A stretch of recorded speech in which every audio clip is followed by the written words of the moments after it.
Guys, it's DK388. Today's video, we've got the latest DJI Osmo Pocket 3. It has been out for probably about just under a year now, so it's packed full of new features, much improved specification over the original one and the second generation.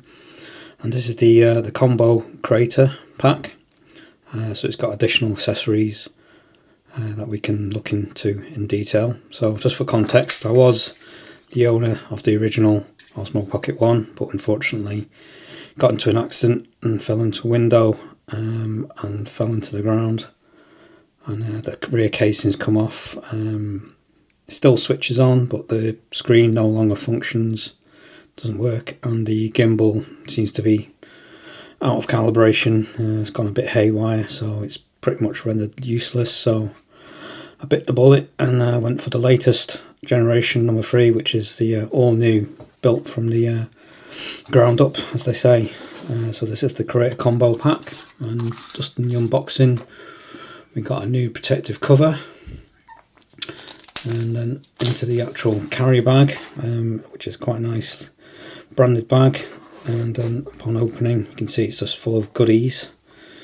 And first things first, we've got the camera, the Osmo Pocket 3.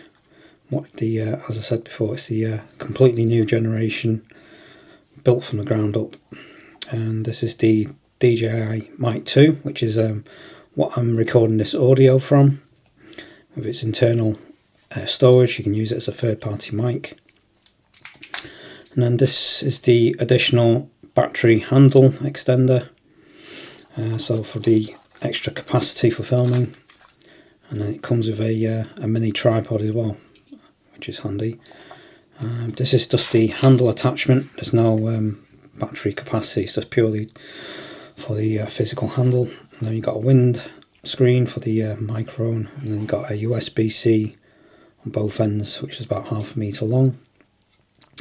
And also quite handy, it's a 15mm wide lens, and a magnetic clip for your microphone. If you don't want to use the clip, you can just use the magnet to hold the microphone in position. And as said before, this is a fully lined carry case, and it's got these useful elastic pockets, which are really handy for the small things.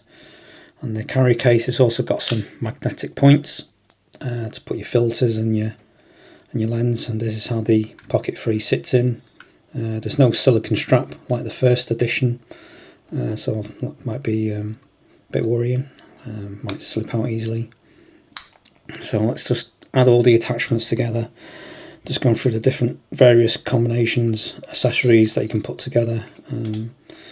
Obviously as you add the accessories, the camera starts to grow in sort of length. So this is with the additional battery handle, and then once you add the battery handle and the tripod, it's almost 1 foot long, like a Subway sandwich. And this is also a new addition.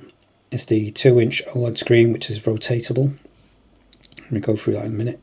This is the setup procedure. So once you've downloaded the DJI Mimo app and got it installed, you can open it up,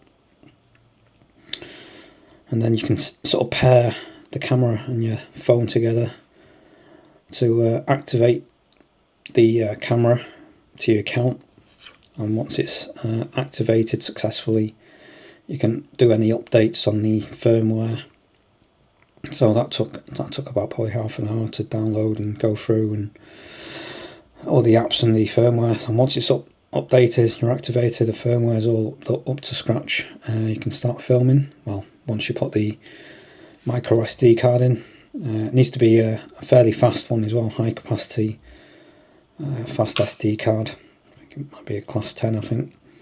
And here's just some sample footage. I'll just filming out the box, just playing around with it, just trying to get myself back in with the camera. So it's very similar to the Osmo Pocket 1. We got different tilt locks, follow, FPV, and there's also a new one. It's called I think it's the FPV lock to the screen. So it's very similar to the FPV, but it locks the parallel to the screen. As you can see, you can rotate the screen for your long format or your short format videos. So this one's the long format landscape. Just playing around, just trying the different in and outs, testing the focusing, which I have to say is pretty impressive. As you can see, just moving the camera around to different focal points, in and out. And then obviously it's the touch screen, 2-inch OLED to configure your camera, photographs or video. And that's just to turn off. You can just rotate the screen or just press the button, and that's the unboxing and setting up. I hope you liked the video and found it useful. Thanks for watching.